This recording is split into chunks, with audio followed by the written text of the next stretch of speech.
guys, welcome back to my pink and my name is Ingrid. Today I am baking pizza. Honestly, I never thought that I was going to say this, especially with my wheat and also my egg allergy, because as all of you know, pizza crust usually has wheat and eggs. Every time that I go out, now with all my food allergies, I usually get the cauliflower crust or the buckwheat crust. This time, I actually found this in the store. It was only $1.99 and it's a gluten-free crust. Let me read you the ingredients that this has. It has rice flour, potato starch, cornstarch, sugar, canola, yeast, salt, and xanthan gum.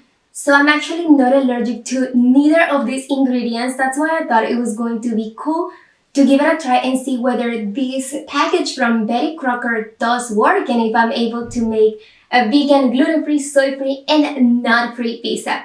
If you want to see the results, then keep on watching this video. Let me start by preparing the yeast. For this, all I'm gonna do is add the little package that comes in the box and I'm gonna mix it with a cup of hot water. Once the yeast has been dissolved, you can let it sit for a few minutes. Now let me prepare the egg. For this, you only need 1 tablespoon of egg replacer powder and 2 tablespoons of water. Just go ahead and mix it until it gets dissolved and let it sit for a minute. Alright, I got the yeast and also the egg mix ready. All I'm gonna do right now is prepare the pizza crust mix.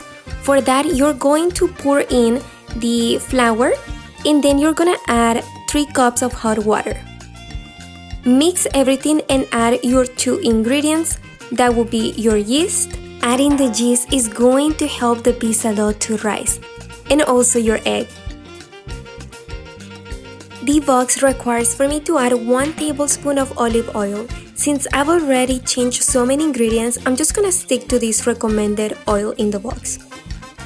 A few minutes later. Okay, look at this beauty. There is actually no way that I can throw this in the air like traditionally it's made for pizza crust. Since this is gluten-free, but it looks beautiful. What I'm gonna do now is that I'm gonna cover it and let it rest for 10 minutes. Ooh, you guys don't hate me. Who said that pizza was healthy? And I mean, you can have a cheat day, right? So I'm gonna add more oil to bake my pizza crust.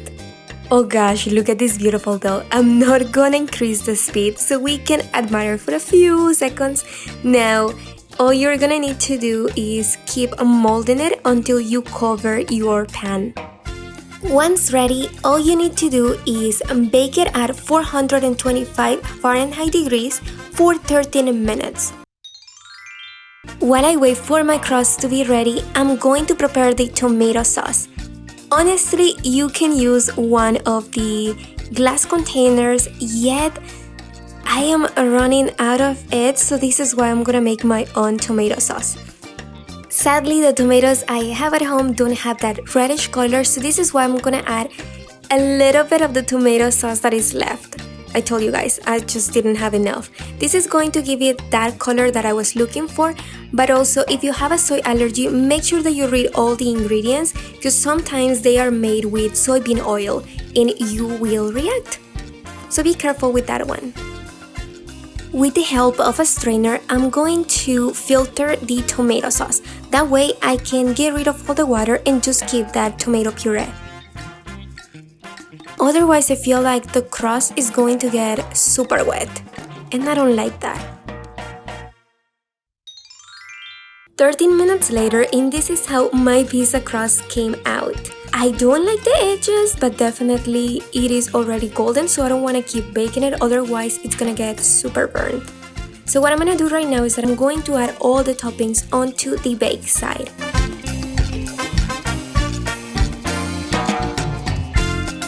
When it comes to allergen-free vegan cheese, I honestly only have 2 options. So I'm gonna use this provolone one from Follow Your Heart. I really hope that it does melt. If not, I'll see what I can do later.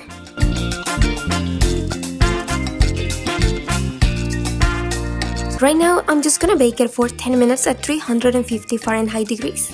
And the cheese did not melt. I was actually preparing for this, and I have 2 more toppings that I wanna add. So what I'm gonna do right now is I will cut in smaller pieces the cheese, hoping that it might help. I'm also gonna cover it with spinach.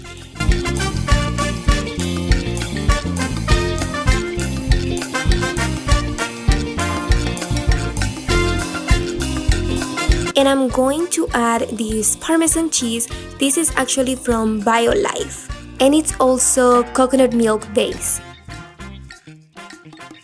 So these are all the toppings that I'm gonna add. I'm gonna bake this pizza for 5 more minutes and let's see how that goes. Hey you guys, so this is my attempt at gluten-free vegan pizza.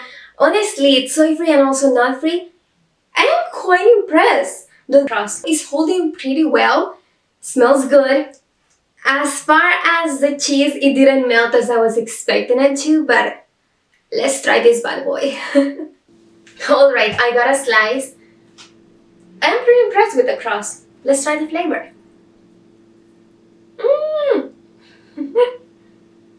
I wish I would have gotten a plate. That's good. I feel like the crust is missing something, but to be a $1.99 crust, it's not bad. It tastes a lot like rice flour, let me tell you. So just giving you a heads up, but it's good. Can't wait to give a try to a new recipe next time. I've been honestly wanting to try this charcoal pizza. So maybe for a future video. So things that I will do different the next time I make it. I think I will probably add a little bit more of salt to the crust, and also I will focus on the edges. As you can see, they're just not the best ones. And maybe if you fold it and you put cheese inside, they will taste delicious. That is just one experiment that I hope I can make, and also you too can make it at home. Another thing is that I will add more tomato sauce. Honestly, it is quarantine time, so I only have 3 more tomatoes at home, and I was thinking that one was going to be enough, but I think I was missing more. So probably put more sauce in the next pizza that I make. But this one's good. Honestly, turned out pretty good to be the first time that I make it. If you guys haven't subscribed to iPinker, make sure you do. So all you need to do is click this red button down your screen or the icon that you get to see, so that way you get to see any videos in the future. I can't wait to keep sharing allergen-free and vegan food. If you love this video, please give it a thumbs up. If you have any questions, leave me any comments below. I can't wait to read you and know that the recipes that I'm making are also helping you, especially if you have all the allergies that I have. It's still possible to enjoy some of the delicious treats that we had to give up once we got our food allergy diagnosis. Thank you guys for being here, and I will see you next Sunday with a brand new video. Bye guys!